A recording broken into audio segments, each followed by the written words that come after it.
recovery is possible. It's happened. I have got over a lot of the issues that I struggled with. I opened myself up to love.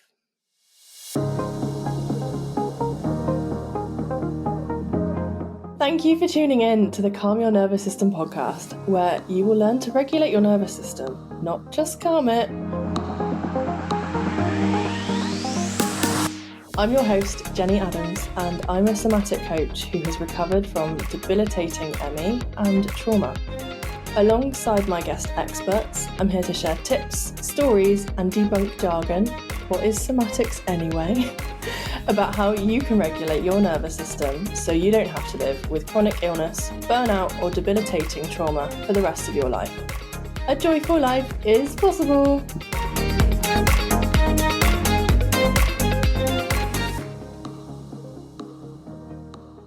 Hello and welcome back to episode 2. So last week we heard a little bit about my story and what got me ill. This week we are going to start exploring my recovery story, so probably all the juicy stuff that you want to hear. So go ahead and listen to this week's episode and hope you enjoy. So it was around 2018 I think it was 2017 actually, the very end of 2017. I remember I've had enough, just being so fed up with how I was living at 26, just being exhausted all the time and having to learn to live with not being able to have children, not being able to just spur of the moment go out and do things. It was so debilitating and limiting that I just couldn't go out and do. I couldn't live. I was just surviving. There was no living, there was no joy. It was just getting through every day and then trying to distract myself from how shit I felt a lot of the time, which was spending a lot of money on things. So 2017, I decided to pay to go and see a private doctor. So when I was younger, we travelled quite a lot. So both my parents were in aviation. So my dad died when I was 13. So before he died, we would travel quite a lot and to all sorts of exotic places all over the world. So I thought, well, maybe I've picked up some random disease that they don't screen for in a generic NHS test. So I wanted to go and have a full screening. And at the time, I think things have changed a little bit more now. A lot of people that had been diagnosed with ME actually had Lyme disease, which was again something that you could test for. And I think, don't quote me on this, you can get support with Lyme disease. I think you can get certain antibiotics that can help clear out of your system. So I thought maybe it's something like that or some random disease. Anyway, I went to this doctor and I probably paid about £1,000 to see this doctor and have a barrage of tests done, which was a lot for me at the time because I'd just taken about a 20 or 30 grand pay cut due to all the problems I was having in work. So money was pretty tight, and I just paid about £4,000 for a mobility scooter as well. So I'd just taken this big pay cut, bought a load of stuff. Anyway, went to see this doctor, and this, for the first time in my life, a doctor had sat and listened to me for an hour. They didn't just ask what's on fire right now. It was the whole backstory. It was talking about my dad dying when I was younger, going into this abusive relationship, getting glandular fever, being in these toxic relationships. There was a history here, and she actually listened. And at that point, we did the tests. She sent me off to see a physiotherapist and an osteopath. And around this time in my life as well, I started to go and see a therapist. I was also working in a food company, and one of our big projects that we were looking at was into veganism. And the more research I was doing into it, the more it aligned with me. I've always been a massive animal lover and just didn't like what has to happen. I didn't like the ignorance of pretending. I just didn't want to look at how our food was produced and the suffering animals had to go through for that. So I started experimenting with going vegetarian, first of all. And that it was around the time that I was working in this food company that I started to try being vegan. Just going veggie helped. I got a fair bit of energy back. As soon as I cut out dairy, oh my God, it was like someone had put my batteries back in. I felt so much better. And I tried going vegan for a week, and then I went back to having dairy because I thought, well, I'm fussy. I've got things with food textures that I find weird. I've also got a nut allergy. I won't be able to do it. It's too restrictive. And I went back to having dairy after a week, and I felt like I was going to throw up for about 3 days solid. My stomach felt awful. Also, within a couple of weeks, my eczema had cleared up, my skin was better. I just felt better. I just felt so much better in myself. And with this new energy, I was starting to up what this physiotherapist was giving me and getting stronger. I had like a workout regime that I was doing. And I then started to do Pilates. So I'd actually been to a couple of like pregnancy yoga classes, and the workplace I was in before, the workplace I was in after this was 2018. I went to regular yoga classes there. Didn't realise for a couple of years I'm hypermobile. So my joints bend more. So yoga looked easy because I could get into all sorts of weird shapes. Anytime we had to do anything that required strength, nope, my body could not do it. I can bend my knees back the wrong way. I can bend my elbows back the wrong way. But if you expect me to try and hold my own weight, not happening. And it was only when I started Pilates that I realised, because someone had pointed it out to me, maybe you're hypermobile. And I had no awareness of this in my body.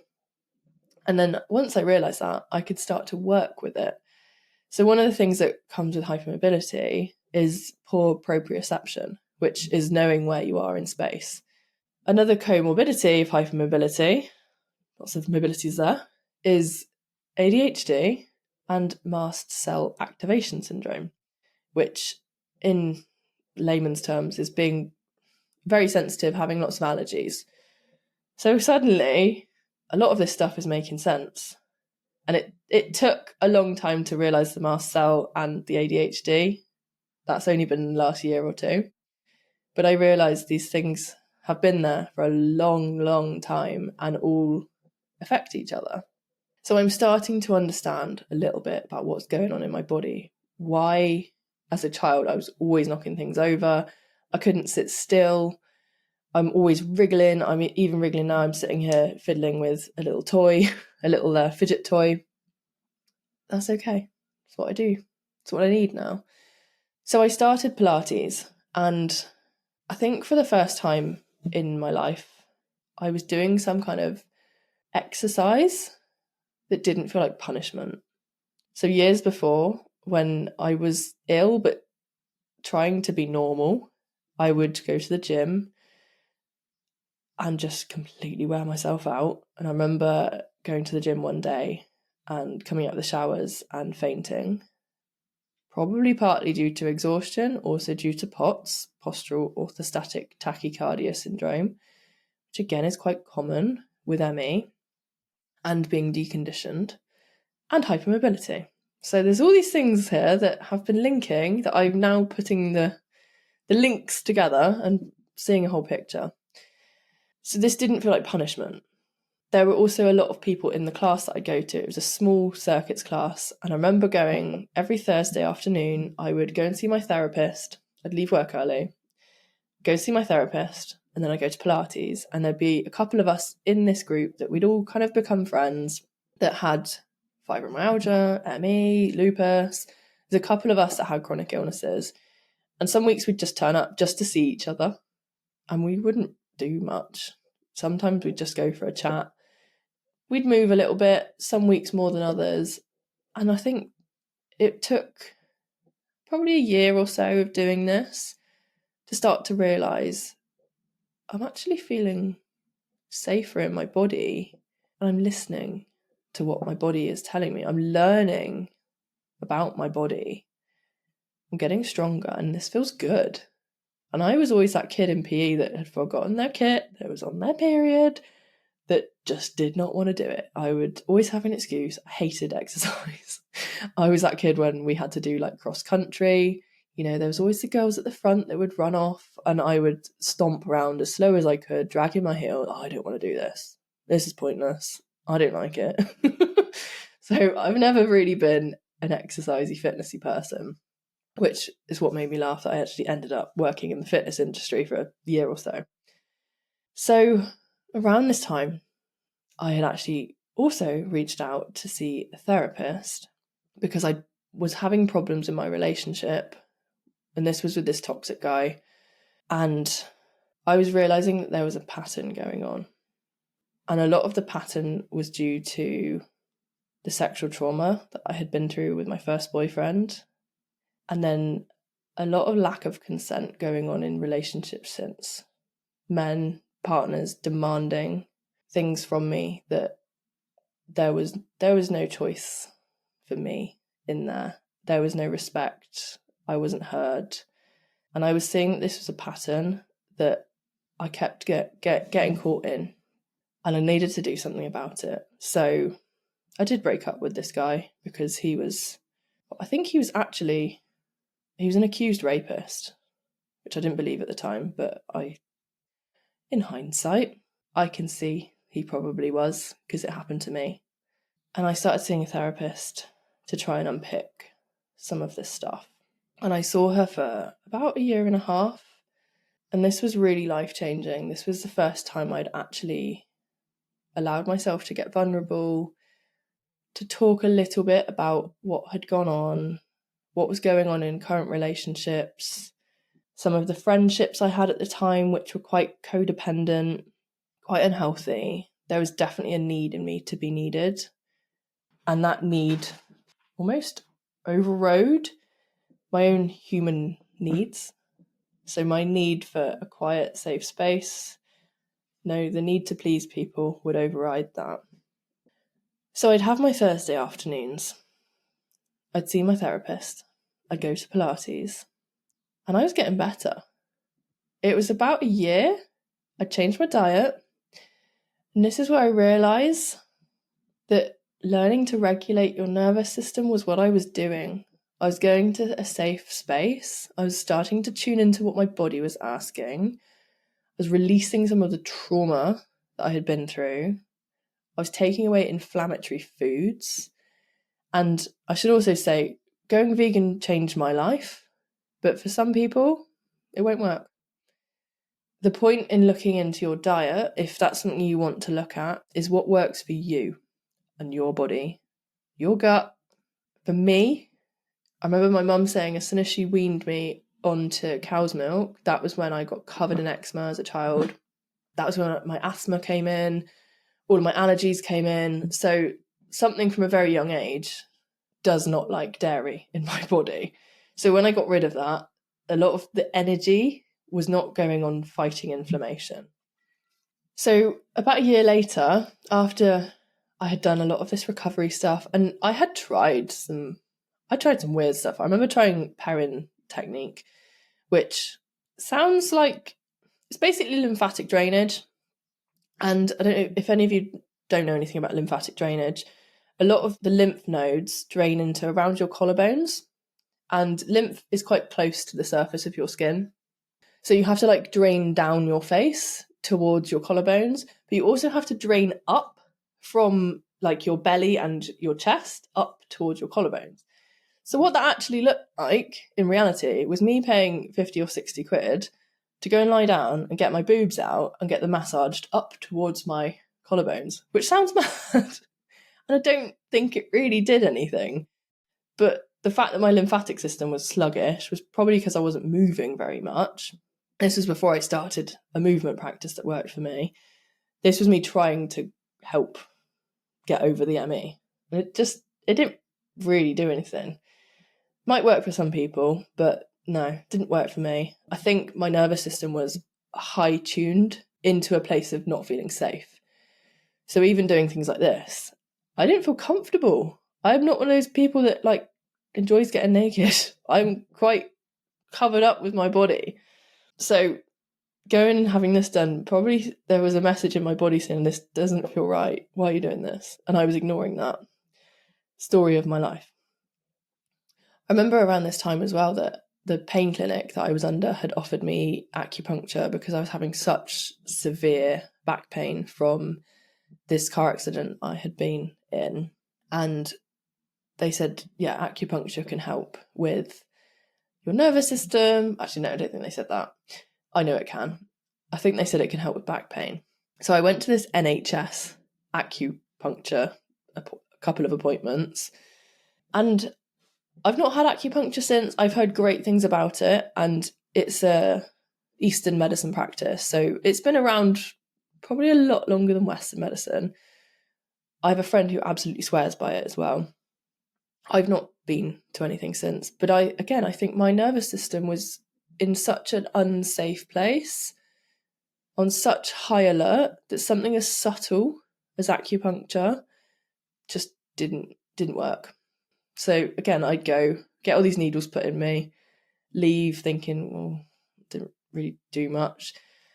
So I was trying all these different things, and I remember going to like a pregnancy yoga class with a friend because I thought, well, if I can't manage the class, then hopefully if everyone else is pregnant, then they're going to have limitations and they're going to want to stop. So I was trying all these like weird and wacky things to try and get better. But for me, changing my diet, seeing a therapist, and finding a safe movement practice, those were the things that really changed my life.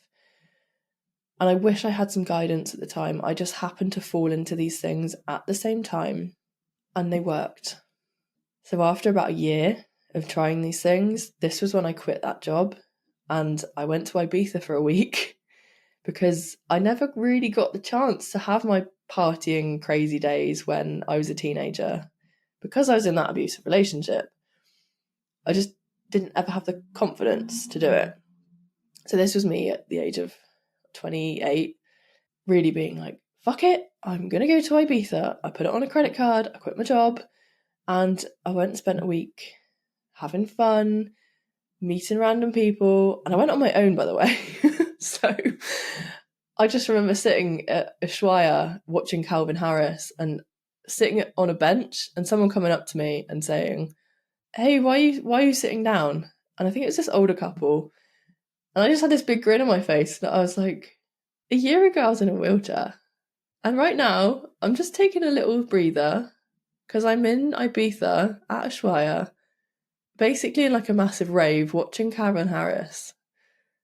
Like, what? This is crazy. And I had a chat with them and they were just like, that's amazing. They were probably drunk or on something, but they were just like, you're such an inspiration. And a lot of the time on that holiday, I was just almost pinching myself like, I'm here. A year ago, I was going out using a mobility scooter. And now I'm in Ibiza on my own. And I've got all these tools that I'm not scared. And I will talk about this more in the podcast, a lot of the coping strategies and healthy coping strategies. So rather than me standing in the big crowd, starting to feel anxious, starting to feel like I need to sit down, that I need a drink, I was just listening to that and saying, okay, it's 12 euros for a bottle of water, but I'm going to pay that because that's what I need. I'm going to go and sit down. I'm going to find somewhere quiet for a couple of minutes. And my attitude had really shifted from, but I'm going to miss out.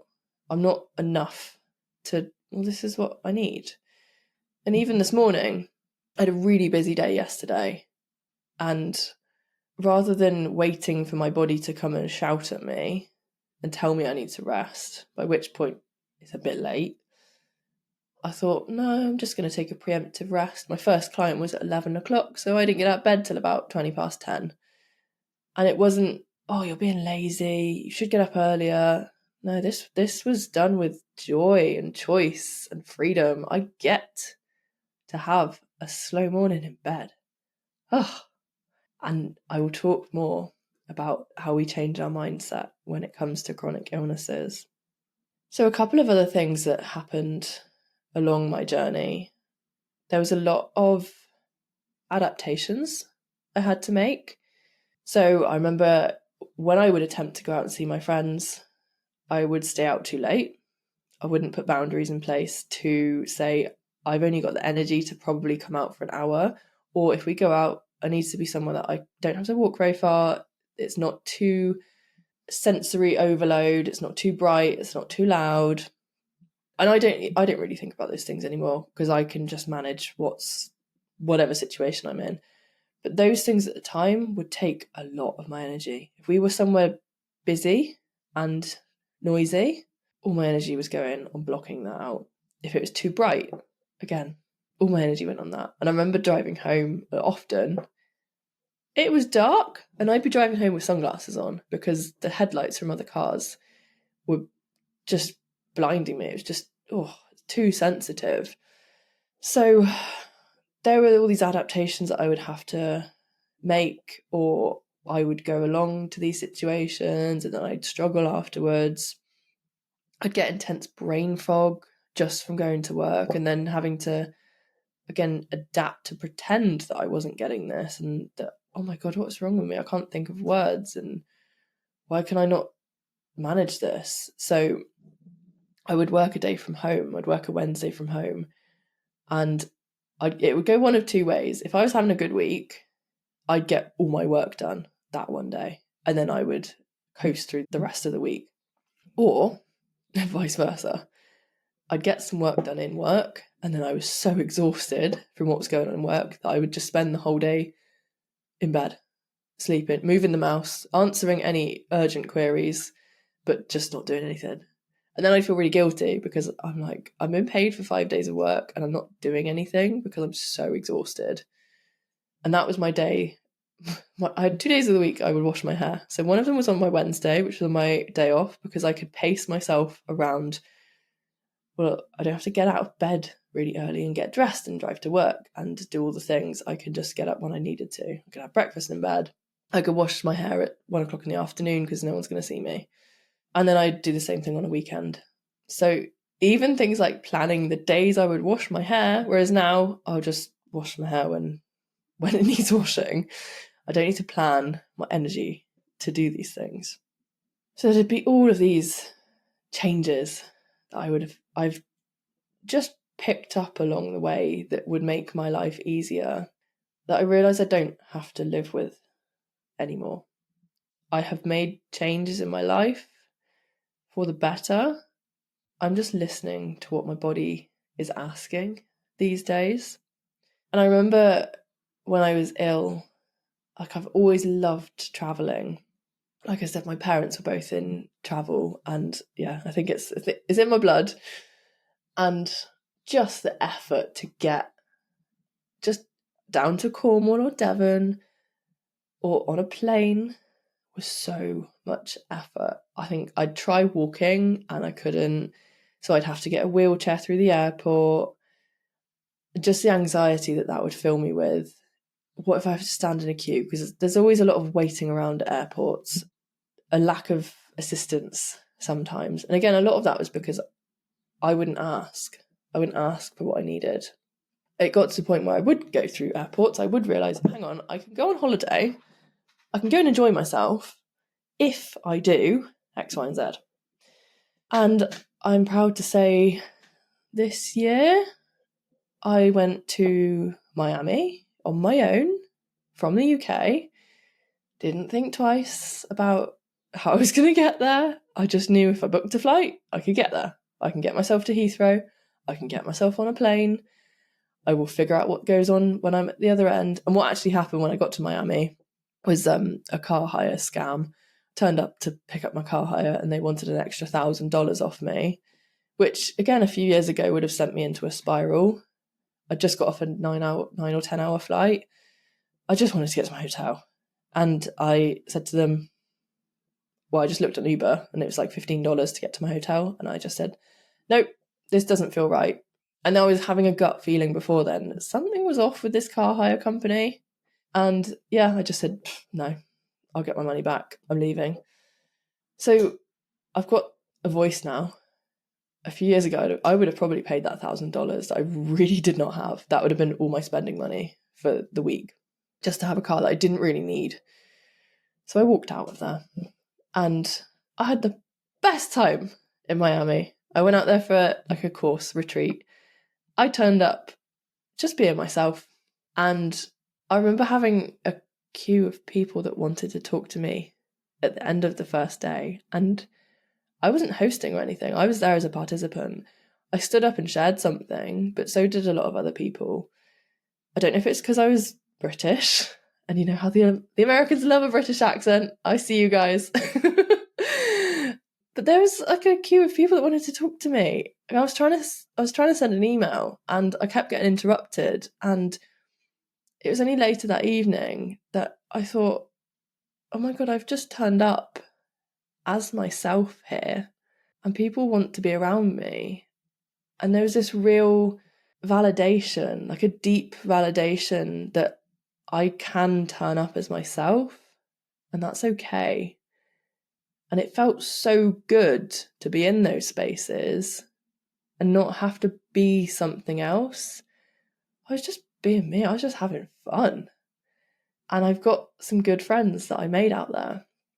And funnily enough, the exercise we did the next day, we had to do like a meditation.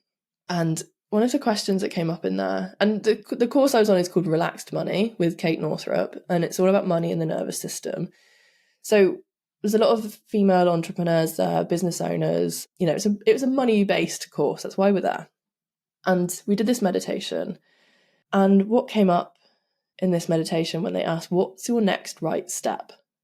And I remember my friend saying something to me like, I'm going to put myself out there more, or I'm going to speak to such and such about an opportunity here. Like, it was a lot of business related stuff that came up.